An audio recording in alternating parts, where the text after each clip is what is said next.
Yo, can you hear me? I can't hear you. My bad. I was on mute. That's all good. What are you saying, bro? Doing well, doing well. Having a Uh, powerful one. You having a powerful day? yeah, I'm feeling blessed. Amen. Excited to record another episode, share some knowledge with the people. That's it. That's it. You know what I mean? And it's a pleasure to be with you guys. And as always, get the disclaimer out the way. I guess do your research. Again, we're coming at you guys with, we may come up with facts, may come up with figures, and also our personal opinion on things. You know what I mean? So by all means, we recommend that you still do your research, do your due diligence in that regard, and such that, and then just such that as you make your decisions, it's from a state of empowerment on your end. All right, that's it. That's it. Yo, I don't know. Today I'm excited for it. We're gonna dive into I'd say number two of what we felt or believe is key areas of importance when it comes to creating and building generational wealth. Right. Last week we touched on the four areas in which people leverage. Life insurance being one of them, real estate being another option avenue, owning a business and owning stocks. Right. So last week was fire. We dove deep into life insurance, and this week we have. I guess we're honored, and I'm honored and blessed, to have, Tristan, in my corner to really speak to, you know, real estate. Again, that's the zone of genius. And before diving into that, just want to say thank you guys for just being here, for listening, for sharing the message so that, we can just be of service in that regard, right? Our intention, as always, is to come at you guys from a place of love and, just, shed some light on what we see as important, which is, generational wealth and, how to kind of go about it and achieve it, for you and your family, right? So that's just kind of, what I want to share there. I don't know, Tristan, anything you want to kind of say before we kind of jump into, this beautiful topic of real estate? No, just want to share some gratitude and just share my thanks to everybody who's taken the time to tune in to us, share our experiences and information. And I just want you guys to know that I appreciate you. Yes, you specifically, you watching this right now, appreciate you. And as always, just let you guys know, you can always reach out to me or Marcus as well. I think the same thing as well. You could always reach out to us anytime if you have any questions. And he already shared the disclaimer. Always do your own research, your own due diligence, consult with your own experts that you have in your corner, whether that's your lawyer or your accountant. And if you don't have any connections or know anyone that does any of those things, like same thing, reach out. I got the connections. We've built the network. We've been doing the work and we have things in place. We're kind of already set up. But once again, just thank you to the people. Appreciate you guys. Powerful, yo. And then again, that's it. You know what I mean? Like the value of a mastermind and being connected to those professionals, 100%. And that's why we got the professional, the Tristan realist, the Tristan Scott. Tristan Scott Real Estate. Talk to us about real estate and I don't know, just shed some light. You know what I mean? Like, why real estate? And then maybe the next question I'll have to ask to that is, how do you see that as an avenue to kind of create generational wealth? So I don't know, kind of go from there. Wow, it's a deep question you asked me, bro. The man said, "Why real estate?"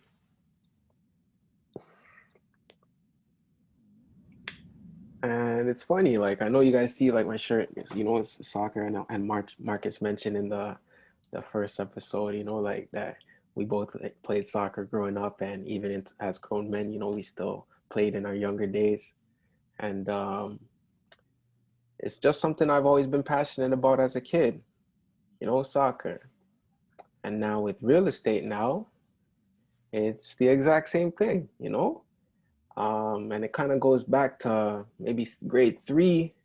And me and my brother were coming home from school and we come around the corner. And when we come around the corner, we can see our house. And I seen the moving truck in our driveway. And I was like, oh, today we're moving. And I like ran to the house, packed up all my things. I was all excited. Like, we're finally getting out of this house. We're going to new neighborhood. We're going to, I'm gonna have my own room. I was so excited. And, like, I just remember the whole experience of like people coming to our house and looking at our house and going to the design center and picking out the finishes for our new house, the tile or the countertop for the boys' bathroom, or, and I just thought that was so exciting to like see it in the sales center. And then we went into the house and I see the same thing. And you're looking at these floor plans with your parents and try to understand like how this drawing is gonna be a room. And then you walk into the building and it's wow, like this is the same thing I saw on the paper. And that whole process, like I didn't think it's normal for a kid in grade 3 to remember the price that his parents bought a house at, or like to all over time as a child to always be aware of how much our house is going for in the neighborhood, like. So I think it was just always something naturally that I was interested in. And once I started to explore that interest, it just grew into a passion. And it's like something that I love now, as I started to learn more and work in that and get involved in it and get my hands in it. And it's like something I can't get enough of now. That's so good, yo. And I don't want to step over this before moving on to the next segment, but I could just feel generally like that passion, you know what I mean? And I know we speak about generational wealth, and I just say, like, for those listening too, like, whatever that is for you, like that same level of passion that Tristan's speaking about in that aspect of real estate, and the fact that he could create and kind of bring back those memories that he had so vividly, there truly is a genuine high interest and passion for it. And I would say have that, whatever that may be or look like in your life, act as that catalyst. You know what I mean? That may be the path to endeavor. You know what I mean? So, because I just find like when you're passionate about something, you'll put in those extra hours and put in those extra efforts to learn more, stay on top. Because it's just at that point, it's just inspiration, I believe, driving you, right? So, wow, it'd almost be silly for you to not to pursue real estate after hearing a story like that. Yeah, and it's crazy because it's like until someone asks you the question like why real estate, it's like you might not even think, well, like, what, and I think that's kind of crazy because like kind of just points to the fact that a lot of times people don't take the time to sit and reflect, like not only what am I doing, but why am I doing what I do? And I think like as you mentioned, like once you tap into that and find like a greater purpose in your work, it can, really make the difference. So good, yo. Absolutely, man.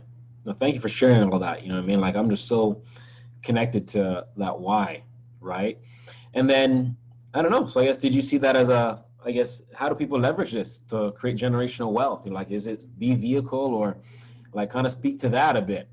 Yes, yes, I think that real estate is something that everybody should own, everybody if they can. I know, for some people situations, maybe they're more nomadic, or their job is not very secure, or they like to travel, or they like that freedom of renting that it can provide. I understand that, and that has its place too. Or maybe just with your financial situation, maybe you're not there yet where you're ready to purchase your home, so you're still renting. But I think it's important for everybody to strive, or to have as a goal, or at some point to, oh, excuse me, to own some land. Because at the end of the day, God ain't making no more land. You know, so like it was interesting because I know in the first episode we mentioned on personal development, like, and there was a point in time when I was like maybe 19 where I just started just reading books, man, reading books, reading books, reading books. And like something I picked up is like when I started to look into like financial success, or like how do people create wealth, like real estate kept coming up. And I was seeing things like Andrew Carnegie saying 90% of all millionaires did so through real estate. And I seen another quote, like another rich guy, John Jacob Astor, he's saying, don't wait to buy real estate, buy real estate and wait. And I was like, oh, that's a gem. Say that again. Say that again. Man said, don't wait to buy real estate and wait. Mm. And what he was saying with that is he's like, don't let time pass where you can be getting land for today's price, which in the future is going to be cheap. He's like, buy it low while you can and wait. And the same thing applies. Like, you know, there's some of these cities now that are booming or are small or developing. At one point they started as towns, Mm. you know. And it's funny because there was a time in the summer, not this summer, last summer before COVID, where I was doing door knocking and I was looking to, you know, promote my services and promote my real estate business. And I met this gentleman, and he was a much older gentleman, you know, in his 80s and or maybe even 90s. But he had lived kind of in this area his whole life. And he was telling me, because I was in real estate, he was sharing a bit of his experience, and we were talking there for a bit on his front porch, excuse me. And he was just saying like he used to live in Oakville, and he remembered being 9 years old and a man coming to his dad and being like, "Yo, they're selling acres in Milton, and over here they're selling land for $300. You could get an acre at the edge of Oakville." He's like, "You should come partner with us and come invest. Like, you should come. We're buying up this land. You should come." And his dad was like, "What? Why am I gonna go and waste my money on that? Who's ever gonna want that land?" And the kid was 9, and he was like, he's now 80, 90, you know, so 80 years later, and he still remembers that moment where his dad slipped up and missed out on owning several acres in Oakville, which is now one of the most I guess expensive cities for real estate in the greater Toronto area, and also consistently ranked as one of, you know, one of the good best places to live in Canada, in addition to Milton. But that's another story. But yeah, just going back to what he was saying, it's like you see the value of over time, the benefit of owning land, you know. And like I said, God ain't making no more land, so the best that you can to get yourself some land or some assets or some property, I think it's very vital and essential for anyone who's looking to create some wealth for themselves and for their family and the generations to come. Wow. Oh my goodness. You said so much there. Like my mind is literally racing like 1,000 miles per second. You know what I mean? Like and just hearing that analogy, you know what I mean? Don't wait to buy real estate, you know, buy real estate and wait. And if I recall correctly, that's something that, you know, Warren Buffett does. Like he just buys real estate, you know, kind of like that buy and hold, you know, philosophy or mentality. So again, there may be people here have the question, you know, and maybe the question that came to me is not that I don't know if there's a right or wrong, but you know, some people may have a, you know, I just want to buy and flip. You know what I mean? I want to flip homes. I just want to buy, get in, get out quick, and then, you know, keep doing that. Like, I guess, what do you say to that? Like, is that maybe the strategy, a strategy, or should people be more interested in like, let me just buy and hold, and Man, then, I you know, swear you must be a genius, bro. Because I was making a note just now. I'm sure you guys see me writing, and I was like, "Yo, let me bring up. Let me make. We should have a whole episode on this buy and hold." What Marcus brought up, and then as you continue, you know you went on to bring it up. But that's a great question, because I think, like, especially with the proliferation of like shows like HGTV and these programs that people see on TV, they kind of promote this idea of the fix and the flip, like the fix and the flip. But there was a few years ago when I went to California, and there again another older man, you know, an older man. He was like in his 70s or whatever, anyways. And he once he heard that I was in real estate, like he was really excited, and he was sharing his experience because in his younger days, he used to sell real estate in California. And he was telling me like we were on this like nice street, like in a small like bungalow, like 1,500, maybe 1,200 square feet bungalow, like a 2-bedroom bungalow. And but it was a nice street, you know, in California. And yeah, he was telling me back in the day in the 60s, he had bought a house on the street. Now I don't remember the exact numbers now. This was maybe 3 years ago. We were in California. But he was saying he bought a house on that street, and then 2 years later, or a few years later, he sold it and he made 60,000. And he's like, he felt nice. He's like, "Yo, I'm made this money. I just flipped the house, this and that." And I think it was like maybe 200,000, we'll say, that he sold it for. And he's like, fast forward to today, and he's like, you can't buy a house on this street for less than $1 million. And he's like something I wish that I knew in my younger days is the importance of thinking long term and holding assets for the long term. Because he's like, if I could do it again, I never would have sold that. And like just me as a younger person or someone who was just kind of earlier in my career at that point, like I made sure to take heed to his message and keep that mentality in my mind.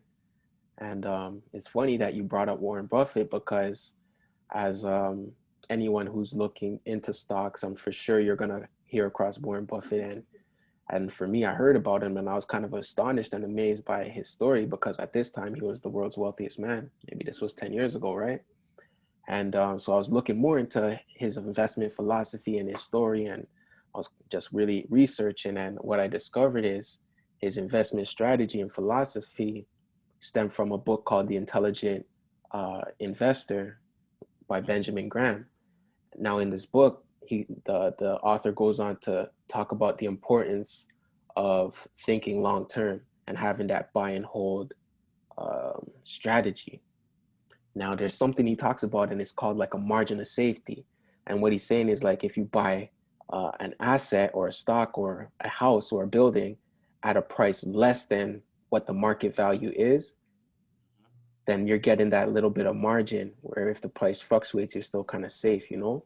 And he's saying like the market in the short term, it might go up and down, it might not make sense, but he's like, you got to have that long term uh, mindset and be a value investor and look for the long term, you know? Hmm.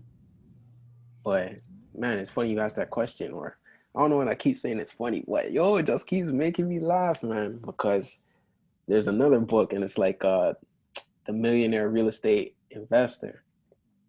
And it's like I read this book before I became a real estate agent. This book actually kind of inspired the thought, you know, to become like an agent because I was like, yo, if I'm gonna be an investor and buying these deals, I should be the agent so I can have the information and the insight and just to be able to make better investments. But um, I say that to say in the book, the author goes on to talk about how to generate um, like I don't want to say wealth, but he talks about how to make money in real estate. And he's saying if you want to make cash or like to make like cash like quickly, you can do the fix and flip strategy, wholesaling or retailing, which is like real estate agent is retail, right? So he's like, you can do that kind of strategy because you can make a lot of cash, but that doesn't sustain over the long term because like we talked about before in terms of that passive income, it doesn't provide that, right? It just gives you that one lump sum at that one time. But he's saying in order to now create wealth, to have that long-term strategy, you want to have that buy and hold real estate investment philosophy. So I personally just, I think like now with the way things are going with health and like we touched on health is wealth and wellness becoming more conscious in society, I think people are going to continue to live longer. And I think it's important that we plan and think long term, especially in our younger age, you know. So I definitely recommend and advise all my clients to keep that in mind and have that long-term mentality and to consider the buy and hold real estate investment approach rather than the quick fix and flip. Although it has its place whether you're looking to generate that cash, but ultimately you want to be building that real estate asset portfolio for the long term. It's powerful, and you literally touched on a point that I was gonna bring up, and that was literally like the each strategy has its place, right? So when you're speaking about the buy and flip, and you know how you create, even with the story with the gentleman who created made that 60 grand, felt nice, wow, you know what I mean? And I almost related that to like a job, right? Or not even a job, but a stream of income, you know what I mean? But it's not lasting, right? Where the buy and hold, as you mentioned, really is that passiveness, where you know buy, hold, you know, rent it out, whatever the case is, like you have that portfolio or that passive income being built. And I remember Robert Kiyosaki saying in one of his books or a talk I was listening to, he was speaking about wealth, right? And maybe his definition of wealth versus quote unquote riches, right?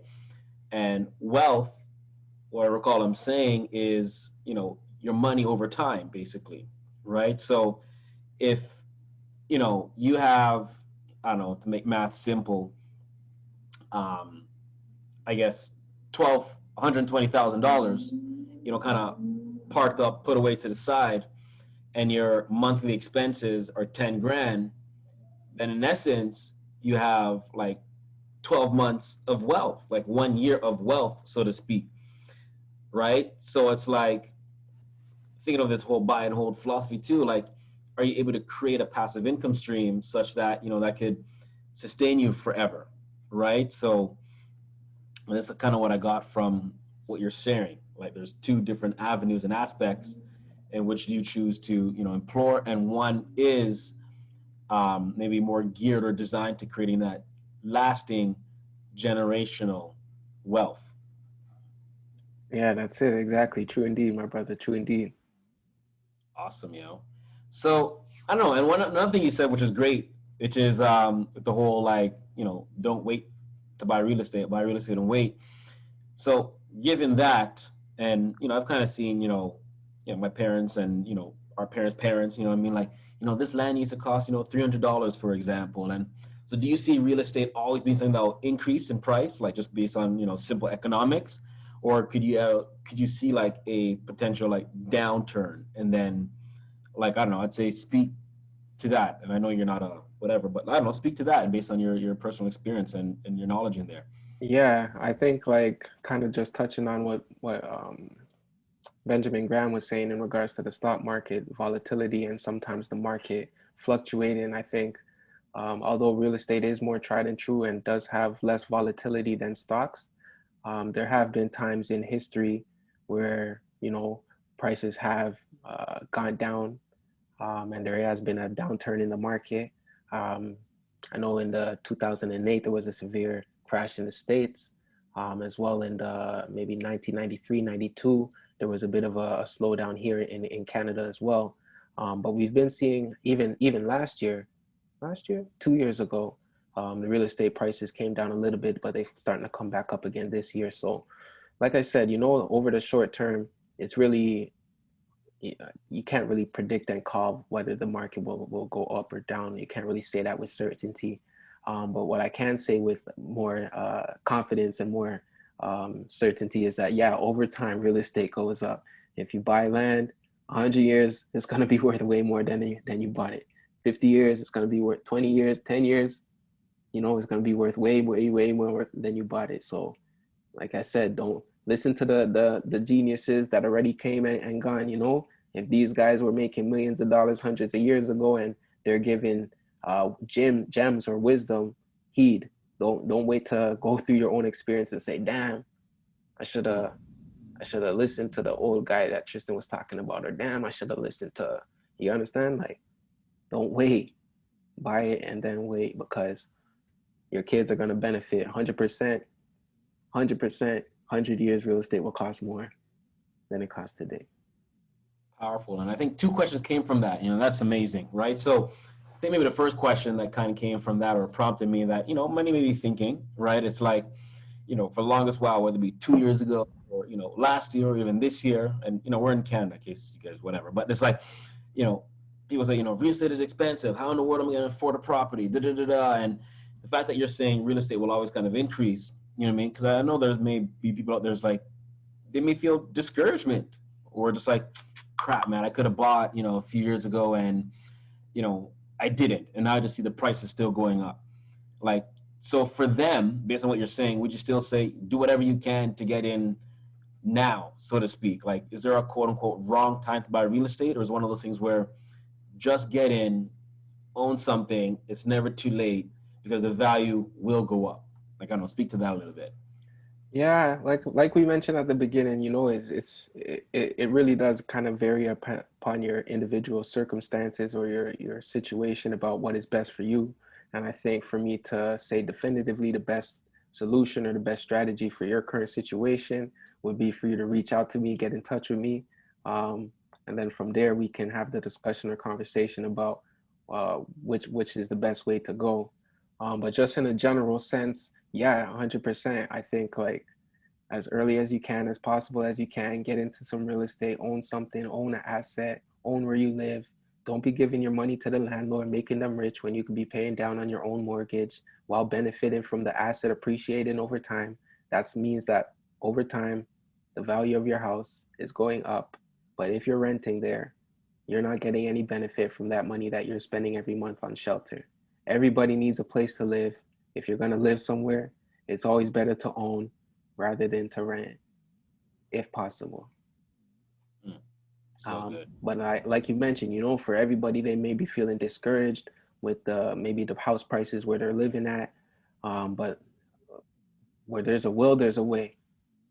Where there is a will, there is a way. If your mindset is strong enough and you put your mind to something, you can achieve it.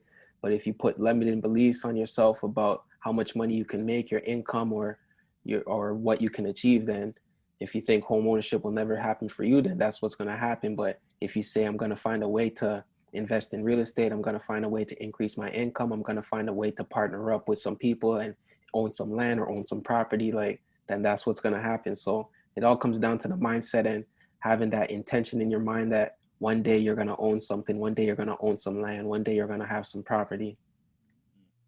So good. And you hit something else that was amazing too, which I was going to my next question. Again, those who may be discouraged, you mentioned like partnering up. You know what I mean? Like, I don't know if you want to talk to that, but I just see it as something as, smart. Like I know there's other cultures that like they do that almost religiously. They partner up, work together really to build and to kind of get in and kind of create ownership, right? And then, once that's kind of taken care of, or I guess they could get equity from there, they almost reallocate that and they almost play that game all over again in different properties such that, the whole family has got things. So I don't know, do you see that as something that's common still now, or maybe something as like, you feel like more people should almost be doing, you know what I mean? Or do you still see a lot of like individualism? Like, I don't know, what's your thoughts on all of that? Man, that's a deep question right there, and I think that's a very poignant observation that you've made about what's happening, I guess, in current society, right? Where there's been this westernized, I guess, mentality of individualism and I gotta make it on my own, and I gotta, like, I think having more of a collective mindset or using group economics is a way to advance and move forward at a faster speed. If you want to go fast, go along, but if you want to go far, you got to have a team with you. You got to have, like-minded people in your corner that are going to help you to propel you further. And so I definitely see there's a lot of benefit to practicing group economics or partnering up with people that can help you get into a situation where otherwise maybe you wouldn't be able to own any real estate. Um, but there was something I wanted to touch on before moving on. Um, oh, I wanted to say that I think we're very beneficial to have grown up in like Toronto or like the greater Toronto area, or just because of the multiculturalism, we've been able to benefit over our childhood and adolescence and early adulthood to be able to see how different cultures maneuver and navigate financially and different strategies that they use, and how certain things that you even said religious, and some of these things are kind of like so ingrained in the culture that they are kind of religious in that sense when they're related to money or business. And I feel like, there are a lot that we can learn from all of these communities and all of these different cultures that we can now apply and implement into our own families and in our own communities. Mm. And I'll go down the speculatory route, and we won't stay here too long. But I don't know. What do you think it is that? No, I don't want to go there. That's not going to advance the conversation. But no, thank you for that. Appreciate that. Wicked. So But I think there's power there though, because I think I know what you were gonna say, and I see maybe why you don't want to go in that route. But I think it is important that we do address that, because it is a bit of an elephant in the room, and I think it is something that has been holding a lot of people back. And I think for us to ignore it will kind of just make that same kind of thing perpetuate. But I think if we can highlight it and why, maybe address why it's happening and maybe provide some solutions, then that can kind of change what happens or the narrative for the people moving forward. all right, cool. And I love that outlook to it. You know what I mean? So I don't know. I guess maybe we'll indulge in it for a little bit. But I don't know. What do you think has people not even want to?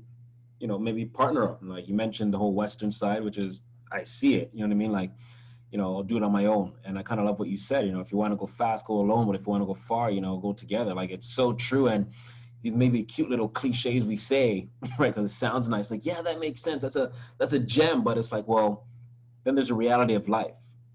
Is that an application really in your life? You know what I mean? So it's like, maybe, what may have people just like, yo, I'm gonna do it on my own. I'm not gonna partner up and just stay here. Like, what do you see? And I'll kind of see I'll say what I see. Hmm. I haven't really thought about it though. I know that I told you to bring it up, but I haven't considered why is it that more people don't do this. But I just know personally and in my business dealings and with all the clients that I work with, this is something that I always encourage and push forth and try to bring to the table and just kind of bring some more awareness to the concept that you don't have to try to buy a house all by yourself. Like you can lean on your parents for support. You can partner with your wife and come together and build something for your kids. Like you don't have to just think how can we. When you think how can we, that's when I think you open up more possibilities and more opportunities for yourself. So I think it just comes more so kind of like a lot of things, just having the right mindset and the right mental outlook and approach. And I think if we can continue to share, um, I guess, this mindset, then I think more people will start to consider and hopefully, make that change where they realize, I don't have to do it the way TV's telling me or the way that these people are pushing this false narrative. And it's funny that I'm talking about this because I was looking into Richard Branson and I was like I don't know, it's like as when I was, I want to say as a kid, but in my younger days when I was more learning about like, man, there's people that are billionaires and like they start their own company and they start their own business. I was seeing like, what, this guy started Virgin Records, Virgin Airways, Virgin Pop, Virgin Phone, Virgin Mobile. I was like, this guy's doing everything. So I'm looking into it and I'm like, wow, this guy dropped out of school and he's a billionaire. And I'm like, this narrative that they push, but it's like, now that I'm older and I learned to think more critically, I'm like, yo, who is this guy's parents? I'm looking, I'm like, oh, okay. It's kind of like the same thing with Bill Gates, how this guy had the access to the the computers at an early age because he's going to the best private school in his area because his dad's wealthy, or like Warren Buffett's father's a stock trader. So it's like there's certain things that as I learned or got older that I have to look kind of behind the narrative of what's being pushed or what's being portrayed. But after looking further into it as an adult, you realize like a lot of these people that they may push the American dream, they did it by themselves, they made it alone. In reality, it's like they had a support system or they had other people that helped them or influenced them to be able to achieve that great success. So good, yo. And no one has ever, I'll say this, but no one's ever done anything on themselves. You know what I mean? Like there's no quote, I believe, that there's no quote unquote self-made millionaire, billionaire. Like at some point in time, doesn't matter what it is. Like you've needed support anywhere, whether it's moving a product, you know what I mean? You needed the support of either a team or even the consumers to even purchase it.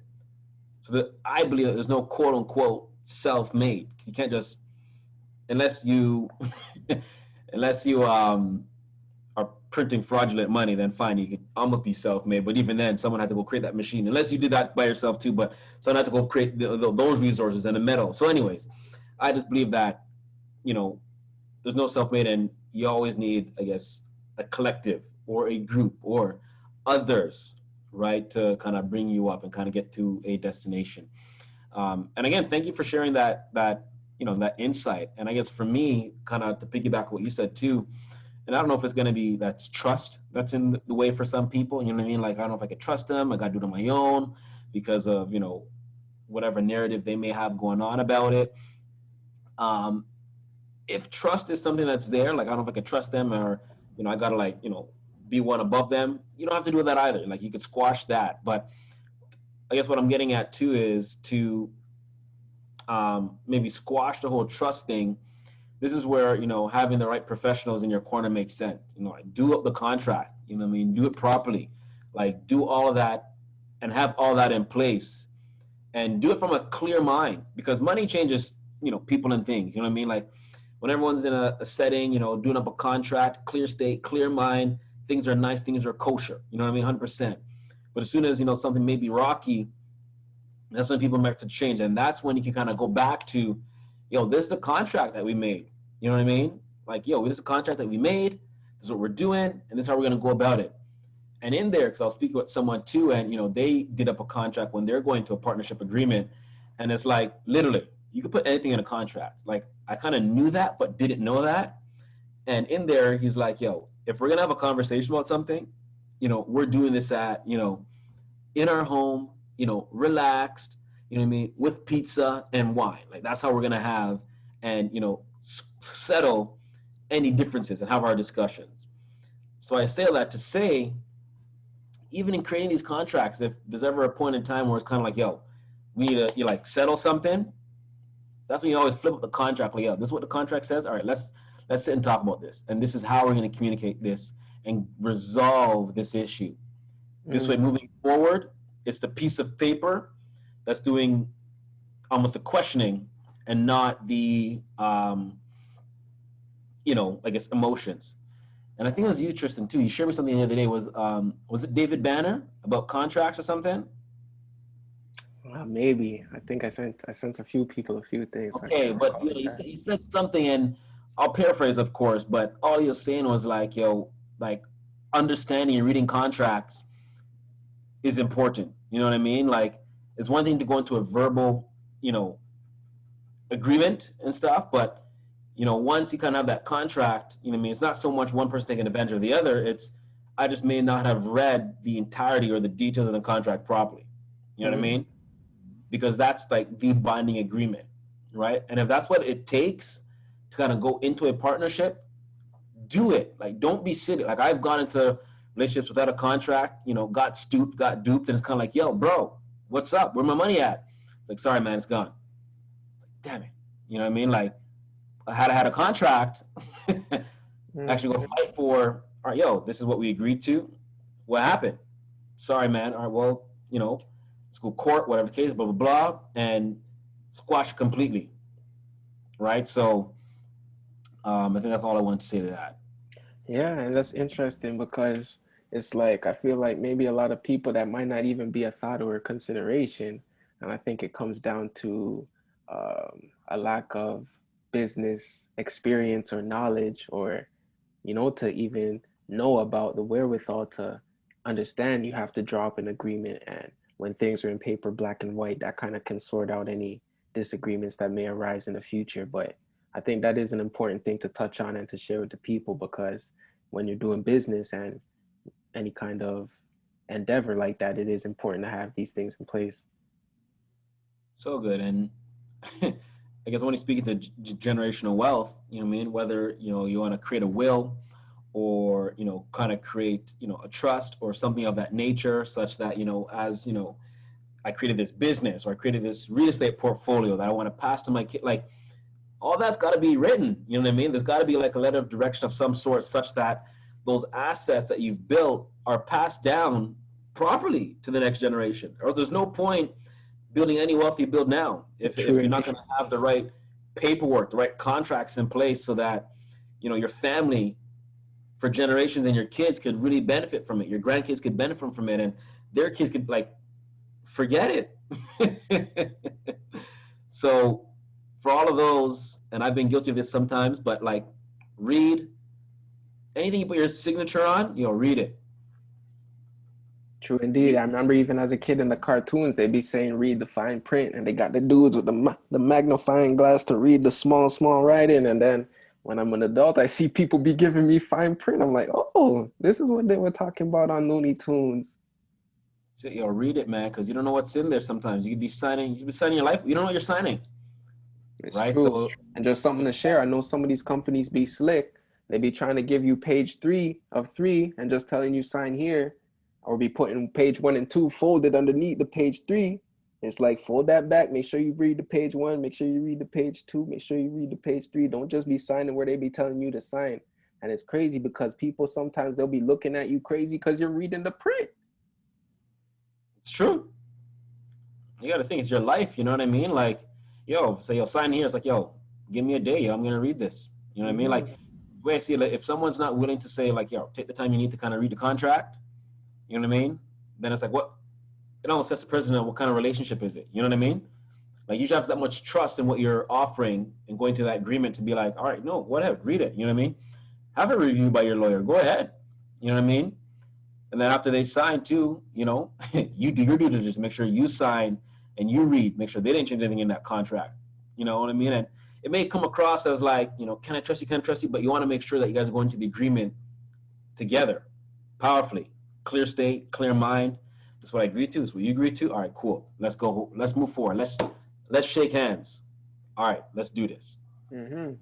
And that's something that people can understand as well with in relation to real estate, whether they're buying a home or selling a home, like everything is negotiable. As Marcus mentioned, you can put anything into a contract. Once the other person agrees to it, that's what happens. So if you go into a house, you really like that chandelier or you like that car in the driveway, everything's negotiable. Everything has a price, so never be afraid to ask for what you want because if you don't ask, the answer is always no. But if you ask, at least you give yourself a chance to get whatever it is that you really desire.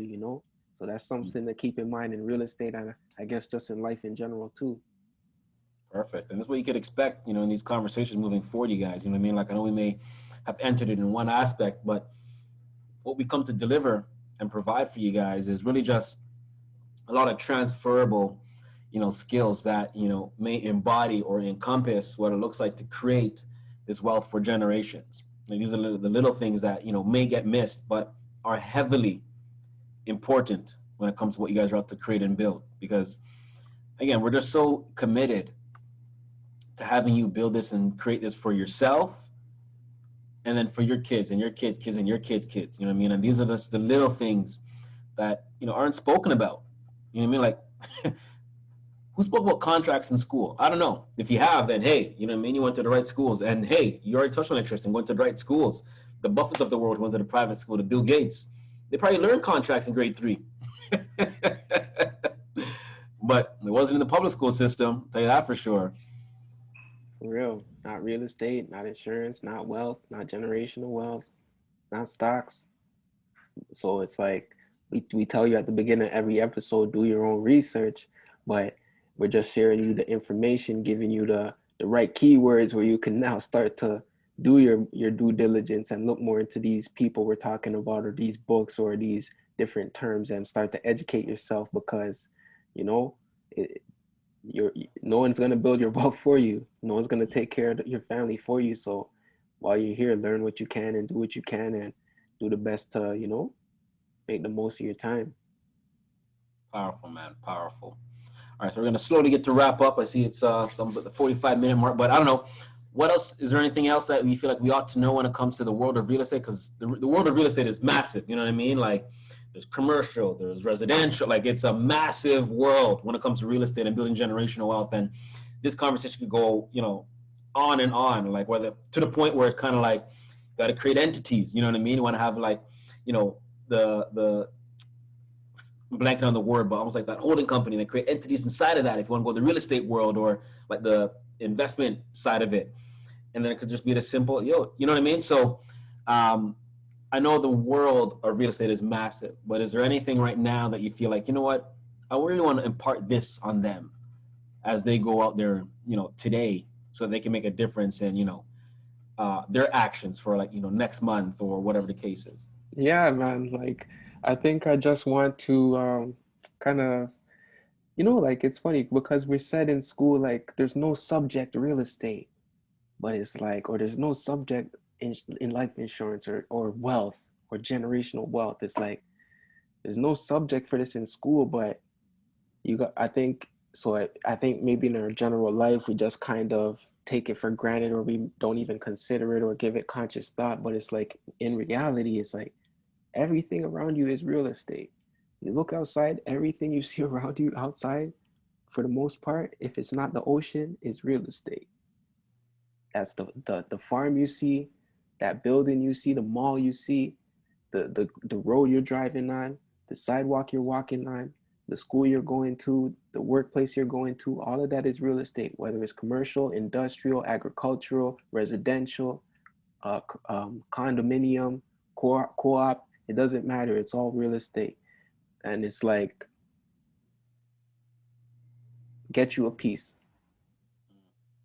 Get you a piece. Whether it's you need to invest into a real estate fund where you're getting now that dividend, where you're putting your money into a real estate trust and you're a little bit of money and you're getting that monthly dividend, or whether it's you're actually buying, you know, physical land and a building, like, do what you can, get you a piece. And that's the main message I want people to share. I want them to understand the importance of ownership. Own. If you're creating generational wealth, you do need to own. We can talk about assets, but if you don't own nothing, you ain't got no assets. All right. So there's nothing to pass down. So you got to create that wealth first, for and foremost. And then once you can create it, you can then, you know, create that legacy for the next generations to come. But yeah, I want you to definitely start looking into real estate, considering real estate, having real estate on your mind. Have that mentality that one day you're going to own land, one day you're going to own property. And for any of your real estate needs, any questions, I'm always here to help with any way that I can guide you or give you some support. So don't feel, you know, hesitant to reach out to me anytime. And again, you guys can check out tristanscottrealestate.com for more information or how to get in touch with me. Amen, amen. Powerful, yo. Thank you, Tristan, for really just dropping all those gems, all those gold bars. You know, I hope you guys picked something up. You know what I mean? I'd say, I'd love to hear. You know what I mean? Like, what is the biggest thing? You know, leave a comment. You know, what was one of the biggest things that you kind of took away in this conversation that it's like, wow, you know, thank you. I didn't know that before, or I'm gonna take this away from me, and such that it'll make a difference for you in your life as you continue to move forward. Like, these are things that we want to know as well. So, you know, by all means, please share and drop a comment on how it made a difference and what made a difference. And, you know, as always, it's a pleasure to be with each and every single one of you guys. You know what I mean? And I guess next week what we'll talk about is, you know, Tristan he didn't like leave a hint, but he kind of let a hint for me too. You know, he talked about, you know, when it comes to real estate, you could buy, you know, REITs. He didn't say those words, but, you know, I thought about, yeah, you know, you could buy, like, you know, get the dividends from there, and that's REITs. You know what I mean? You could do that. So I think next week we'll talk about, I guess, the investing world, you know what I mean, and how stocks can actually play, you know, a vital role when it comes to generational wealth and ownership. You know what I mean? Because you could actually own stocks, believe it or not. That's right. So that's it. So that's what we'll kind of touch on in our next conversation. And by all means, you know what I mean, share the message. You know what I mean? Don't come alone. You know what I mean? Share it with one other person, because I don't know, just do that. Like, there's something I was going to say about that, but really just share it with one other person, because, you know, we cannot do it without you. Again, no one's ever done it alone, right? So if there's someone close that you kind of love, trust, and respect, that, you know, you're having these conversations with, you know what I mean, those like-minded individuals that is kind of, you know what, I want to, you know, impart something on them, or leave something with them, share it with them, because I've noticed in my personal life, and if I like to think that you guys may have too, you may say something to someone, right? And, you know, it's literally in one ear, out the other. And you come into the same conversation with them, and same conversation with them again, you know, later on down the road, said the exact same thing.